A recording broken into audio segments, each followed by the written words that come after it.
Compassion fatigue is a term familiar to healthcare professionals, also social workers, therapists, anybody with a role to provide care and support and compassion on a regular basis. But as COVID-19, economic strain, racial unrest, and violence continue to bring stress and trauma to our communities, all of us are at risk of becoming, at this point, too overwhelmed to care. So how do we protect ourselves from losing compassion for others? Joining us now is our relationship guru, Dr. Shonda Craft. Dr. Craft, thanks for being with us this morning. Good morning. Glad to be here. Yeah, why don't we just start with what is compassion fatigue? Well, pretty simply put, compassion fatigue is really the emotional toll or the emotional strain of caring for people who have experienced trauma.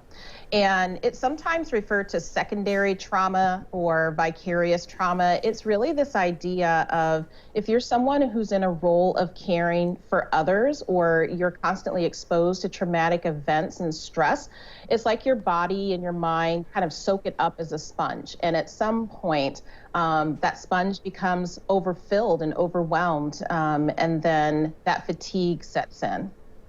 As journalists, I think we sometimes are familiar with this as well, as you're out immersed in stories that require quite a bit of compassion. What are some of the signs? Because I think everyone has a little bit of fatigue on a minor, well, not a minor basis, but on a singular episode. How do you look at this being maybe a bigger issue?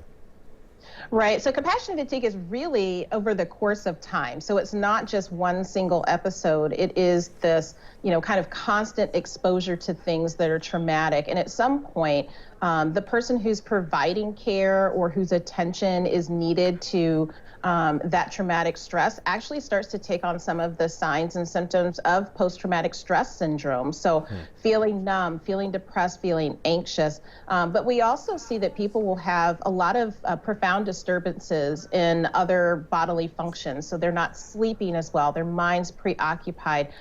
They may actually have a lot of emotional changes. So people who maybe don't normally cry are crying more. They will talk about that they just feel like they're feeling everything and they can't really get rid of the feelings. Changes in behavior. You may start to kind of make mistakes on your job, or, maybe you are acting a little bit more erratically, or just kind of isolating yourself from people. There really is this sense of numbness at some point. Like people just feel like they just really can't go on. I think for a lot of people, it's hard to recognize that you are suffering from compassion fatigue, or that you may be getting to that point where you are crying every day or you are sleeping. What can you do to protect yourself before you make it to that breaking point?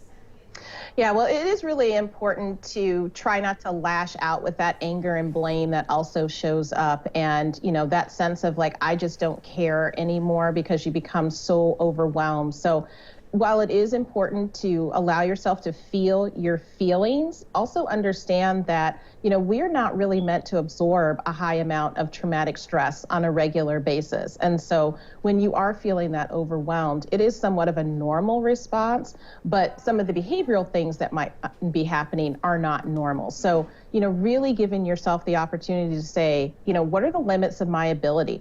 How much care can I provide? How much attention can I give?